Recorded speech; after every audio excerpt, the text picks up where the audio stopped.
First generation. Lahat naka-green nandito dapat. Lahat ng naka-green. Just join, no? Join lang.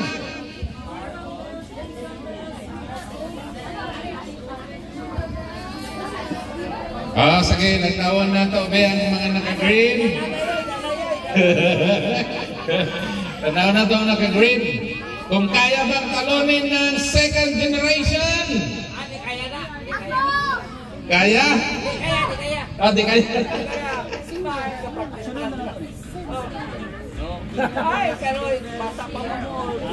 Okay? First gen, ready? First gen! Ready na, makinig tayo. Naka-right, makinig muna, makinig. First gen, ready? Ready! Go! Mabo! Mabo!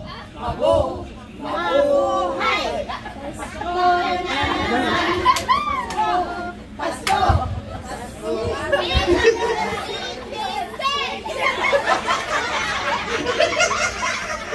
Ako Osborn.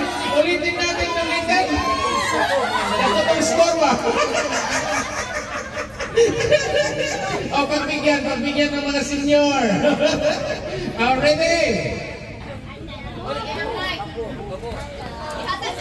Ready, wala lang mic. Okay, ready? Makinig, tahimik lang tayo. Ready, go! Mabo! Mabuhay! Pasko na! Pasko! Pasko! Pasko!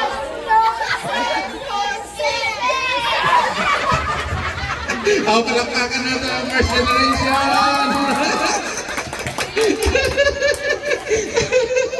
Sabi sa mga lalaki, mabo na lang pirme. Okay, so let's welcome the second generation. Diyan lang mga daghan din mo. Sige. Okay, makinig tayo. Daog na.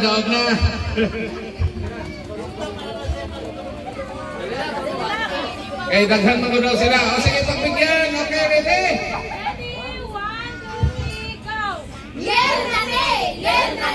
The love of our family is our greatest blessing. Merry Christmas!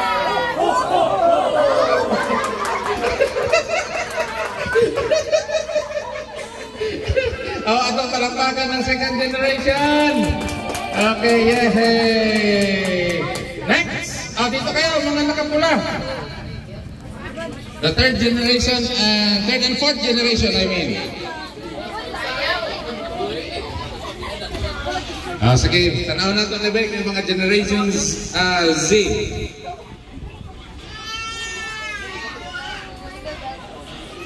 Nauna na nag-cheer. Ready? Sige, makinig tayo. Okay, 1, 2, 3, go! Jingle bells, we are old and see. Oh, what fun it is to ride a one-horse open sleigh. Hey, jingle bells, we are old and see.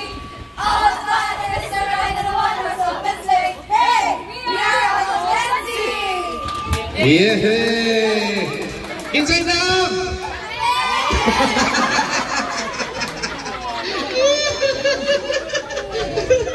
Manjoy magpapil din niya. Sige, start tayo. Let's pray first para sa ito ang pagsugod sa ito ang reunion. No? Let's pray muna. Sige, mag-start tayo. Yes, sa itong inalingkuran. Let's pray. Father, we praise you and we thank you, Lord, for this wonderful night. Thank you, Father. May request your presence to cover this reunion, oh God, the Dabunton family reunion, and we thank you, Lord, na ang imong mercy, your covering mercy be upon us, Lord, and thank you, God, sa balance na among paghimuon sa among service. We thank you, Father, na among kining tapuson na mag-enjoy ang pamilya Ginoo. Thank you, Lord, sa tanan ang pag-enjoy sa pamilya mo ay kaligon sa matang sa Ginoo. So we thank you, Lord, sa successful nining family reunion. We thank you and we praise you. All the glory and honor among ibalik diha kanimo o God. In the name of the Father, and the Son, and the Holy Spirit. Amen. Sige, may I request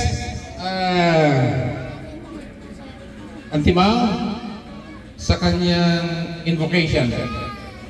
Ikaw daw eh. Wala pa.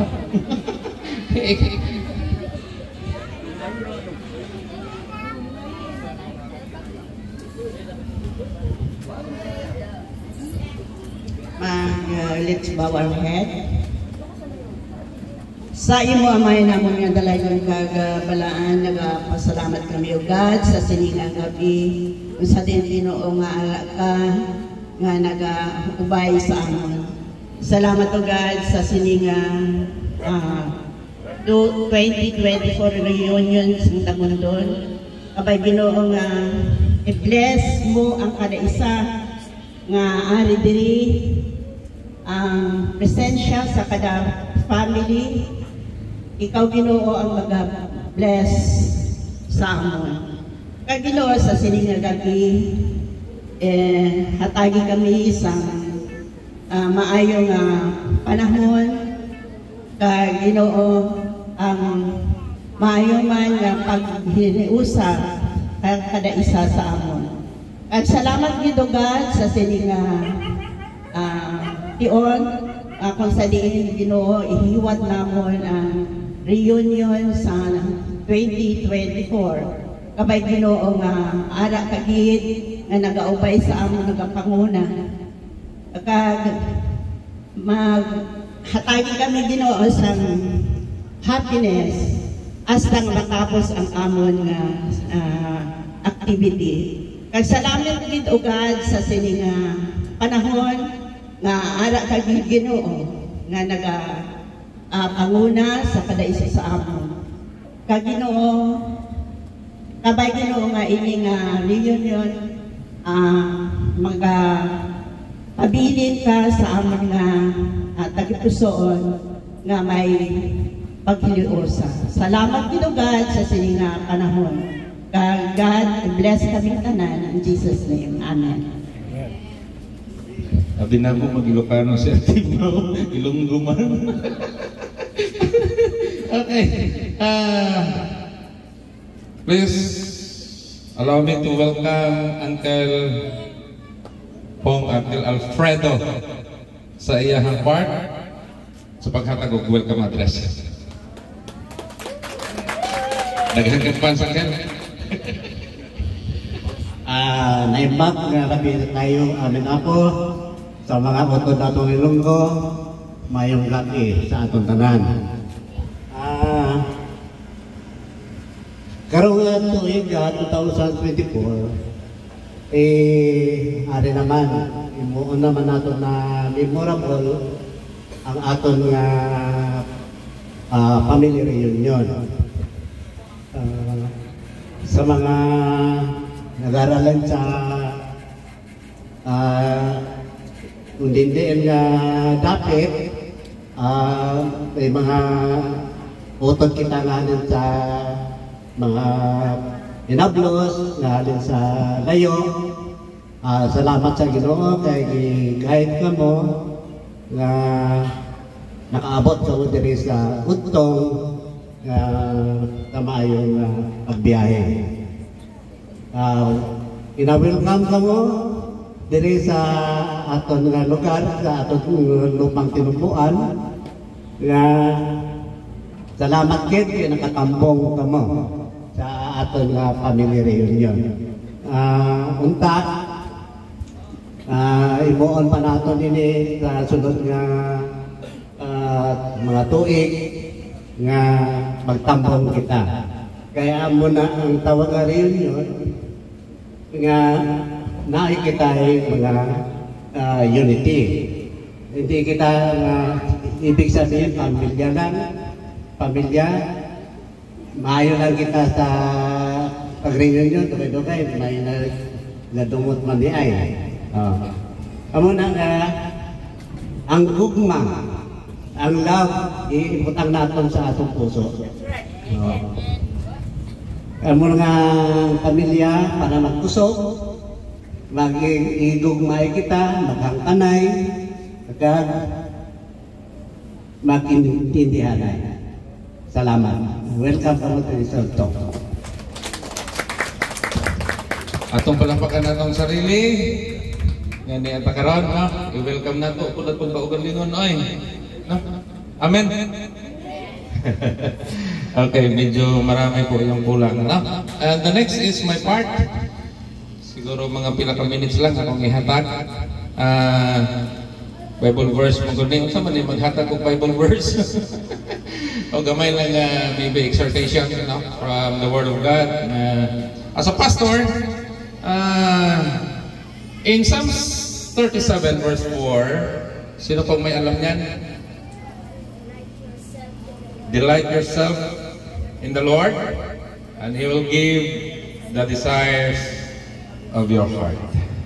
Na, sa Bisaya pa, pag-enjoy sa imong kinabuhi ngadto sa Ginoo, o ang tanan nimong ginapangandoy, sa kane, ihatag iyang igahatag. Amen. Ang solusyon, ang sekreto? Just delight yourself. You know, sa life ni Joseph, ako nang ginabasa kaniya akong review in Genesis chapter 37 up to chapter 47, I mean, or 48, no? Alam po natin yung life ni Joseph. Siya po ay ibininta ng kanyang mga kapatid. No? Ilan ba silang magkakapatid? 12. Si Joseph kasi ay mahal na mahal ng kanyang tatay, ni Jacob. In Genesis, no? Pagbukas mo ng Bible, in the first book, Genesis yan, no? Chapter 3, I mean. Noong, kasi sinuso yung mga kapatid eh. Kasi love na nabatay, hello sa mga parents, nabatay mas ginapalangga sa tanan natong anak, nabagitay favoritism. Wala naman siguro, lahat naman mahal natin. Except siguro sa kuha kay isa man akong anak. Naduwa lang, kinaminyo naman. Noong ibininta po si Joseph, you know, supposed to be dapat galit siya sa kanyang mga kapatid na. Alam niyo, wala sa mind ni Joseph yung galit. Ingon pa natin po kung dapat walay pagdumot. In short, gusto siyang patayin ng kanyang mga kapatid. And so happen na may dumaang mga Ismailites na ibininta siya, at ibininta rin si Joseph kay King Pharaoh, no? Sa Egypt. You know what happened? Si Joseph kasi, the dreamer, lahat ng, ano bang tawag doon? Iyang kinadamgo ba? Iyang, kung sa Bisaya pa, iyang malubad, ma-explain niya po, no? Yung mga dream ng isang Pharaoh, ng isang king, no? Si Pharaoh, mahatag niya ang exact nga sulti kung unsa ang meaning sa damgo ni Pharaoh, no? And it so happened nga gihimo siyang usa ka dako nga may position governor sa Egypt, no? He is from Canaan, no? Ang Canaan mao na ang Israel karong panahonan, no? And you know, ang damgo sa hari nga adunay famine nga moabot for 7 years. Ilang buwan na experience natin na way ulan, grabe ang drought. Mga usa ba kataas ang bulan? Diri sa Utong. Ano na experience natin? How many months? 7 months, possible, no? Yung pandemic, how many months? How many years? Grabe, no? That is actually an example of famine. Ano bang kalisod ba, no? Ang famine kasi kagutom. Actually, pag walang supply that time, talagang hirap ang buhay, no? You know, in chapter 42, kung hindi ako nagkakamali, yung mga kapatid ni Joseph pumunta ng Egypt para bumili ng mga pagkain kasi nga sabi niya sa may famine, may kagutom na mo about for 7 years. Kaya nag-imbak sila ng mga pagkain doon. No? You know, nung kailangan na nila ng pagkain, of course, nasa Egypt, maraming pagkain. And Joseph is isang tao na may posisyon sa Egypto na binigyan ng power. No? Alam niyo, nung nakita niya yung kanyang mga kapatid, never sa iyahan kasing-kasing nga aduna siya pagdumot sa iyang mga igsoon. Na? That is biblical, nasa Bible yan kung basahin niyo. Genesis chapter 3. Never na inilagay niya sa isip niya, bantay lang mo niya makabalos Diyos ko. Wala. Never. Hindi mo mabasa sa Bible yan. In fact, anong sabi niya? No? Sabi niya doon, yung Panginoong Diyos mismo, the God, sabi niya, ang naglagay sa akin dito para i-prepare, sabi niya, kayo na aking pamilya. You know? No? Usay magod ka ng magtubo ko ang dumot sa toang kasing-kasing. You know, usay, what happened? Ang blessing ba sa tuang at kayong wabot. Kita ninyo? Pag napuno tayo ng galit sa loob ng ating puso, ang hirap pumasok ng blessing. I tell you. Amen? No? So sa dihan na nakita na yan, nung tinawag niya, sabi niya, ako yung kapatid ninyo na inyong ibininta. Sabi niya, ayaw pagsubo, ayaw pagproblema, kasi yung Diyos ang talagang naglagay sa akin dito. Kung kita kahat to, saka atong isulti, nga nung naaman mo dire, hawa dire, wako'y labot niya, no? Pero si Joseph, iba yung attitude. Kasi nga sabi ng verse, just delight yourself unto the Lord. No? Just enjoy. You know what? Nung nalaman ni Pero, no, mga medyo short lang ito kasi mataas-taas na story ito. Nung nalaman niya na pamilya niya ito, sabi ng Pero, Dad, ang tanan ninong pamilya dinhe sa Egypt. No? At ano nung sabi niya? Yung lahat ng mga pamilya mo, yung may mga skills, gawin mong mag-manage ng lahat ng mga livestock. No? At sabi ni Pero, kung asa ang ilang gusto, kung saan yung gusto nila dyan na area, kung saan yung mga matataba na lupa, kung gusto nila doon, ilagay mo sila doon. Nakita niyo yung favor? Pag alam po natin na magpatawad sa isang tao, na i-release ang blessing sa isang tao, mas malaki pa yung kayang gawin ng Lord. Amen? So dapat ganito tayo, no, na pamilya. You know, hindi ko sinasabing di na yun ka mo bati siguro sometimes, kasi mga tao tayo ang unod nun, no? Yung flesh na tinatawag kasi minsan, mulokso man yun ang dugo. Nandun minsan yung galit. But you know, i-example lang ni Lord na kahit ganun pa ang nangyari sa life ni Joseph, he is a blessing. Amen? So ibalik ko ulit, Psalms 37 verse 4. No? Paglipay, diha sa Ginoo, just delight yourself unto the Lord, and He will give the desires of your heart. No?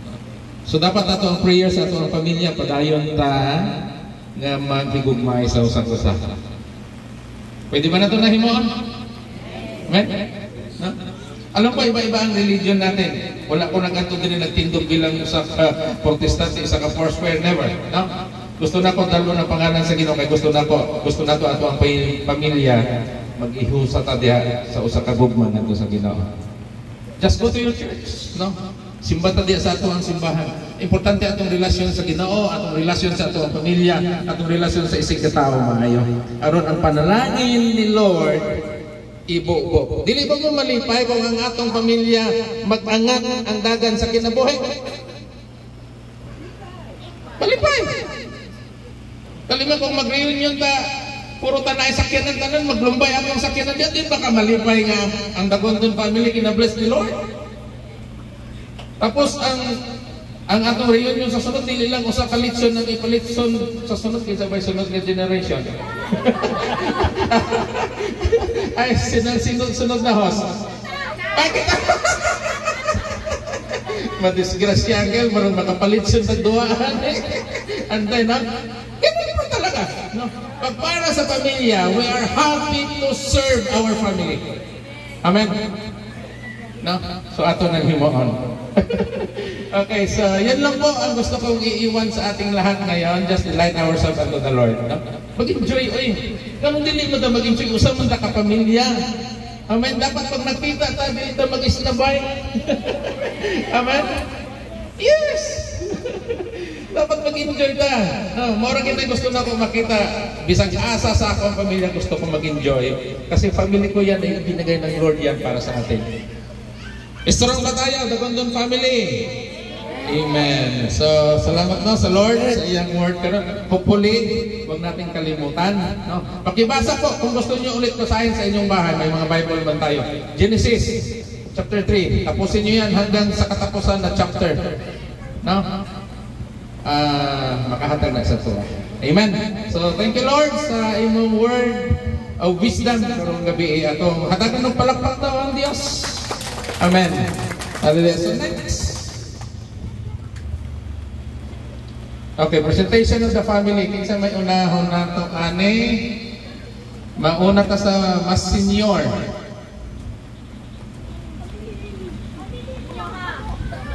Ako aday. Ato i-acknowledge sa siguro si Apong Andres kaya naman si Apong Andres dere. Ha? Apong, pwede ta maghatag o buwan. Kasi i-present man nato ni presentation by family. Mag-start tayo kay Apong Andres. Sino yung mga pamilya niya na nandito? Tagaan ng bangko si Apong Andres o si Apong Clement? And the rest of the family, pwede na tumayo. No?